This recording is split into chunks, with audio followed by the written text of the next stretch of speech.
If you ever thought about how you can make money by selling things on the internet, you're in the right place, because in today's video, we're going to be talking all about making money through e-commerce.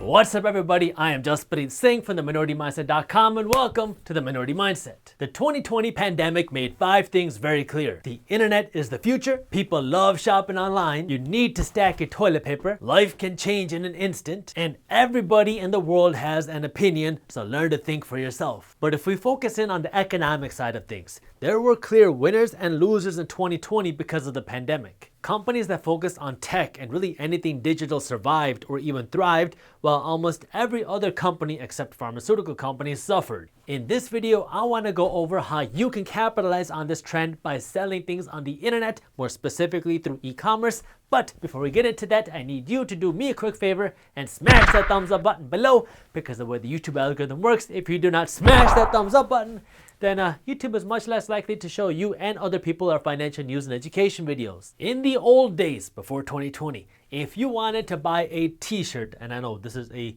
very sorry image of a t-shirt, but it actually took me like 3 or 4 tries to draw that. But if you wanted to buy a t-shirt in the old days, you would have to get into your car and then drive over to the mall, and then you would find the t-shirt that you want. You would pay the person at the checkout counter, and then after you buy it, you would then have to drive back home. Now what everybody's doing is, if you want a t-shirt, all you have to do is go onto your computer, find the website that has the t-shirt that you want, click it, enter in your credit card information, and then that's it. This t-shirt will then get delivered to your doorstep. So if you want to be the producer in this e-commerce world, you have to be the person that owns this store. That way when people are going onto your store and buying shirts, you are the one that's making money. And lucky for you, it's a lot more accessible and a lot more affordable to do that as compared to opening one of these stores. If you want to be the digital store, the business that sells the stuff online, there's 3 things you need to know.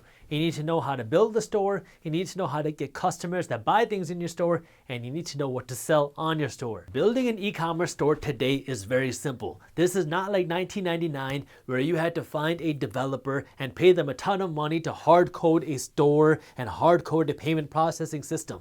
If you have $50 a month, you can use a website builder that will build you a beautiful e-commerce store, and it'll come with your analytical tool, and it'll come with your payment processing system, and it'll come with everything you need to build your store. So building a store is checked. If you can navigate your way around the internet, you can build an online store. Now the next question is, how do we get people onto your store, and how do you get people to buy things in your store? If you had a physical store, like a physical brick and mortar location, then your store success would depend on your location, because your customers are just people that live within 20 miles of your store. Now location doesn't matter, because anybody in the world can be your customer if your store is online, but the tricky part is, how do you get the right customers onto your online store? There are 2 ways that you can do this. There's the organic way, which I call the long-term way, and then you have the short-term way, which is the paid way. To help you understand this, I will give you an example through our own website, theminorityMindset.com. So we get an organic visitor when somebody comes onto our website, theminorityMindset.com, without anybody telling them to do that. They just go by their own free will. They go onto the computer and they enter in theminorityMindset.com. Maybe you've been on theminorityMindset.com before and you wanted to see what we have new there, or maybe you were searching on Google on how to save money and you found one of our articles and you clicked on that and you came onto the website. Either way, I'm not paying you or paying any platform money to get you onto our platform. You're just coming onto our website by the natural flow of the internet. A paid visitor is when you're buying Google ads or Facebook ads or Instagram ads or YouTube ads, where you're telling people or trying to get people to come onto your website. We do some paid advertising as well. You might have seen our paid advertisements before, because we pay Facebook and we pay Google to show them our newsletter advertisement, where we and me promote our financial newsletter. So you might have seen that, and our goal with that advertisement is to get people to sign up for our newsletter, but we're paying money to Facebook and we're paying money to Google so people see our advertisement and so people sign up for our newsletter. Running these type of paid advertisements can get you results quickly. Like if you sell a $20 shirt and you have a $10 profit margin, and you have to pay $8 in advertising to get a sale, that means you're making $2 of profit even after the advertising costs, and you're going to scale that up as much as possible, because if Google brings you a customer or Facebook brings you a customer, you're making $2 of profit no matter what. So if you can do that, then you're going to just scale that up. The downfall is it doesn't always work like that. Maybe you're making $2 of profit right now, but if you scale that up, then you start losing money, and other times maybe you'll make more money, but it's not always just a straight line. So this type of advertising requires a whole lot more maintenance, and it's expensive. You have to constantly keep spending money in advertising, which really isn't a big deal if you're making a profit. But if your numbers go out of whack for a month or two, then you could be losing a lot of money. With organic, you get to keep all the profit yourself because you're not paying any of these advertising costs, but it could take you years to get that type of organic traffic from your social media or your website to build you that sales and steady stream of income. A great business is going to do both, but in the beginning, you got to focus in on one, because if you try to do everything at once, you're going to spread yourself too thin and you're not going to do anything. So be the master of one first, and once you dominate that, and once you have the profit and the steady stream of income, reinvest it to get the other stream of income. We are moving very quickly, so now you know how you can build a store. Just use one of the online builders, and you know how to get customers. There's the organic way to get customers, and there's the paid way to get customers. Now, how do you get paid? What do you sell to actually make money? The cheapest and most cost-effective way to start is by doing something called dropshipping. Dropshipping is where you have a store and you have these products listed for sale on your store, but you don't actually own or control any of the products that are on your store. So if, let's say, you have shirts on your store and you're drop shipping them, somebody will come onto your website and they're going to see your shirts that are on sale on your website, and they're going to place an order for your shirt on your website.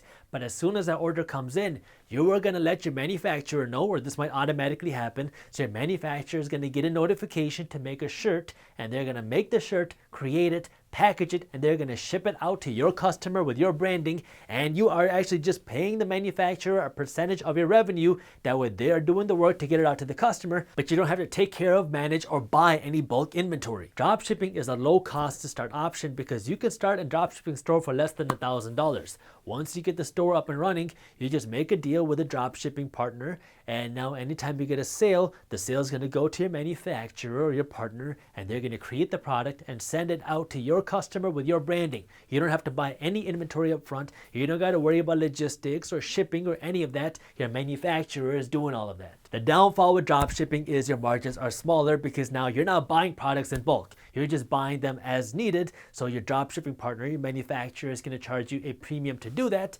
But you don't have to have a whole bunch of capital to get started. Now you're just starting, and you can make one sale at a time, and then you can kind of test the waters and see what products are good. And when you find which products are selling, that way you can go out and buy these products in bulk. That way you can have the bigger margins. Before I get into the other ways that you can make money through e-commerce, if you are interested in learning more about dropshipping and starting your own dropshipping store, or even just starting your own e-commerce store, then you should check out our sponsor, Oberlo. Oberlo is an app that lets you find and sell dropshipping products for your Shopify store with just one click. They do the hard work of finding products to sell. That way you can focus on actually getting customers onto your store, and they're super simple to use, and they'll even package the products and send it out to your customers. What's cool is Oberlo just launched their own learning platform where you can go and learn from other successful e-commerce store owners on how they're making money. That way you can apply some of these tips to your store. If you're new to this whole e-commerce space, Oberlo even has a free class on dropshipping where they go through what dropshipping is,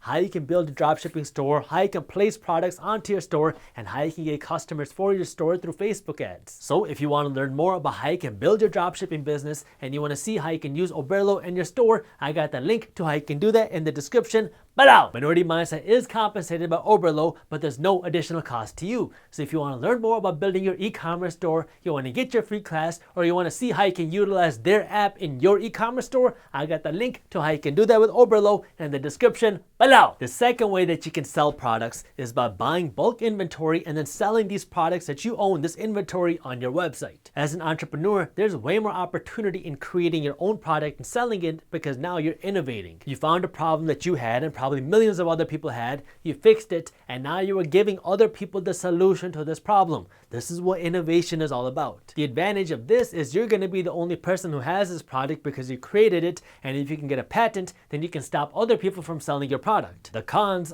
is way more work and money to get started. I've gone through this process before, And it can take years of working with manufacturers and product engineers to get a product from idea into a physical product. Then when you have this physical product, you can't just drop ship it because you created it. So now you're going to have to buy this product in bulk, which is likely going to cost you at least thousands of dollars. And so now you're going to have to shell out this cash, and you're going to have all this inventory that you're going to have to store somewhere. So you might have to work with a warehouse or some other sort of storage facility. And anytime you get an order, you're going to have to come up with a system or work with a warehouse that is going to ship your products for you. This process is clearly much more involved, but you have way more profit potential. If you're not interested in creating your own product, then the alternative is to find a product that's selling well. Maybe you have this drop shipping store and you can see which products are selling very good, and then you can buy this product in bulk. That way you can get bigger margins. If you were drop shipping a t-shirt where you had $10 of profit before and you were drop shipping it, now you can go to your manufacturer and say, hey, I want to buy 1,000 units of this shirt,